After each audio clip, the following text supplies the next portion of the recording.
Source 1 hour ago updated 10 minutes ago. Malcolm Turnbull has defended a phone call in which he assured Donald Trump the United States isn't obliged to accept a single refugee under a one-off people swap deal. A leaked transcript of the pair's heated conversation in January provides a rare glimpse into how the Prime Minister corralled the new president into endorsing the refugee deal.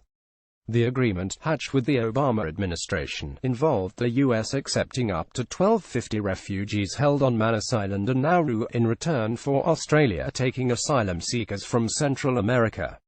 "You can decide to take 1,000 or 100. It is entirely up to you," Mr. Turnbull told the president, later explaining he could also take none. "The obligation is to only go through the process." Related, Mr. Turnbull told Mr. Trump Australia was willing to take refugees the U.S. did not want. "We will take anyone that you want us to take," Mr. Turnbull told the president. "We would rather take a not very attractive guy that helps you out than to take a Nobel Peace Prize winner that comes by boat." His assurances contradict repeated denials by the Turnbull government of any quid pro quo tied to the deal. Quizzed about the people swap on Friday, Mr. Turnbull said Australia's relationship with the United States on refugee policy was based on mutual assistance. "We help the Americans, they help us. It's in the context of a very big relationship of mutual support," he told reporters in Broome.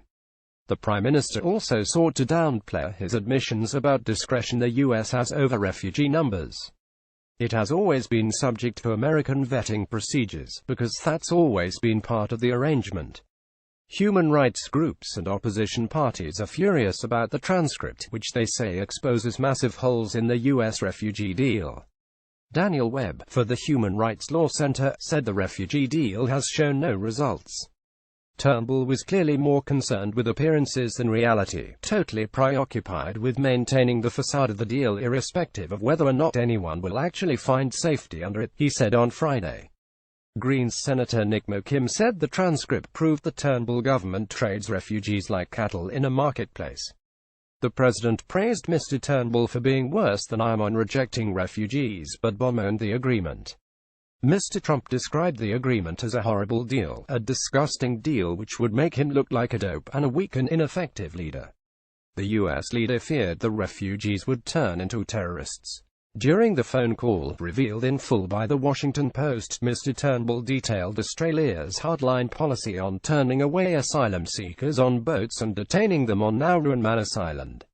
"That is a good idea," replied Mr. Trump. "We should do that too. More than 1,600 refugees have expressed interest in the U.S. resettlement deal, which is expected to offer about 1,200 places. The first refugees are expected to depart for the U.S. in October, while Australia is likely to take about 30 people from Central America in coming months."